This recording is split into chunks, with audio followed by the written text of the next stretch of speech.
মঙ্গলবার রাতে বিভিন্ন জায়গায় প্রচন্ড বৃষ্টি হয়েছে, তার সঙ্গেই হয়েছে ঘন ঘন বজ্রপাত। কোথাও মিনিটে 3 বার, কোথাও বা মিনিটে 5 বার পর্যন্ত বজ্রপাত হয়েছে। বিভিন্ন জেলা জুড়ে কিন্তু এই ছবি, এবং আগামী 9 তারিখ পর্যন্ত এভাবেই বৃষ্টি এবং বজ্রপাতের সতর্কতা দিয়ে রাখা হয়েছে দিল্লির মৌসুম ভবনের তরফ থেকে। এবং এই যে ঘন ঘন বজ্রপাতের একটাই কারণ, সেটা হচ্ছে একটি বিশেষ মেঘপুঞ্জ, তার নাম হচ্ছে কিউমুলোনিম্বাস। এর থেকে সুরাহা কি? মৌসুম ভবনের তরফ থেকে বলা হচ্ছে দামিনী অ্যাপ। এই অ্যাপ ইনস্টল করুন আর নিজেকে সুরক্ষিত রাখুন।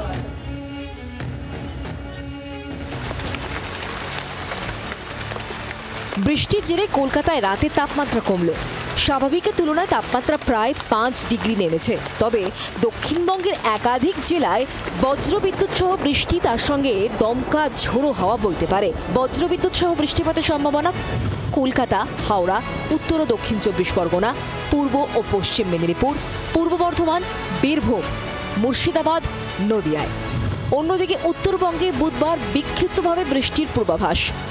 দার্জিলিং সহ 5 জেলায় বজ্রবিদ্যুৎ সহ বৃষ্টির সম্ভাবনা। বিক্ষিপ্ত বৃষ্টি হবে মালদা, উত্তর ও দক্ষিণ দিনাজপুরে। তবে 9 জুন পর্যন্ত দক্ষিণবঙ্গে মারাত্মক বজ্রপাতের সতর্কতা জারি করা হয়েছে। বজ্রপাতের বাড়বাড়ন্ত বিশেষ মেঘপুঞ্জের কারণে। মেঘের নাম কিউমুলোনিম্বাস, যার অর্থ উলম্ব মেঘ। এর আয়তন প্রায় 13 কিলোমিটার পর্যন্ত হতে পারে। সেটা ওপরের থেকে ঘনীভূত হয়ে যখন নিচের দিকে নামার চেষ্টা করছে, তখন নিচের দিক থেকে পুনরায় আবার উষ্ণবায়ু তাকে ঠেলে ওপরের দিকে তুলে দেওয়ার চেষ্টা করছে। বারবার এই উত্থান এবং অবনমনের ফলে আলটিমেটলি মেঘের গভীরতা বেড়ে যাচ্ছে, এবং যার ফলে 12 থেকে 13 কিলোমিটার গভীর কিউমুলোনিম্বাস মেঘের স্তর গতকাল তৈরি হয়েছিল, এবং সেই সিচুয়েশনটা কিন্তু কন্টিনিউ করেছে। আগামী 9 জুন পর্যন্ত এই প্রবণতা বহাল থাকতে পারে বলে সতর্কতা জারি করা হয়েছে। মঙ্গলবার কলকাতায় এই শক্তিশালী মেঘের সংঘর্ষে বজ্রপাত হয়। প্রতি মিনিটে শহরের কোথাও 3, কোথাও 5 বার বজ্রপাত হয়েছে। আগামী 7 দিন সাধারণ মানুষকে সতর্ক থাকতে বলা হয়েছে। এক্ষেত্রে মৌসুম ভবন দামিনী অ্যাপ ইনস্টল ও তার অ্যালার্ট নোটিফিকেশন অন রাখার পরামর্শ দিয়েছে।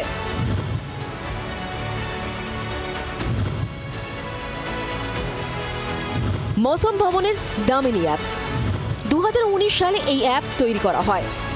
গুগল প্লে স্টোরে পাওয়া যায় Damini app. Alert notification on রাখার পরামর্শ। 20 থেকে 40 কিলোমিটারের মধ্যে ঘটতে চলা বজ্রপাতের সতর্কতা দেয় এই অ্যাপ। 20 থেকে 40 মিনিট আগে থেকেই অ্যালার্ট দিতে শুরু করে।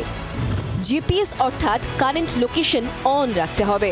স্যাটেলাইট বেসড ইনফরমেশন কালেক্ট করে প্লে স্টোরে দিচ্ছে, সুতরাং কোন জায়গাতে বজ্রগর্ভ উলম্ব মেঘ আছে সেটা কিন্তু সঙ্গে সঙ্গেই জানিয়ে দেয়।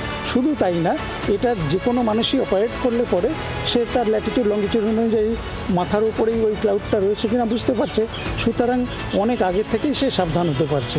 পরিসংখ্যান বলছে ভারতে প্রতি বছর গড়ে 2000 মানুষ বজ্রাঘাতে প্রাণ হারান, যেখানে শহরাঞ্চলে 4% এবং গ্রামাঞ্চলে 96% মানুষের মৃত্যু হয়।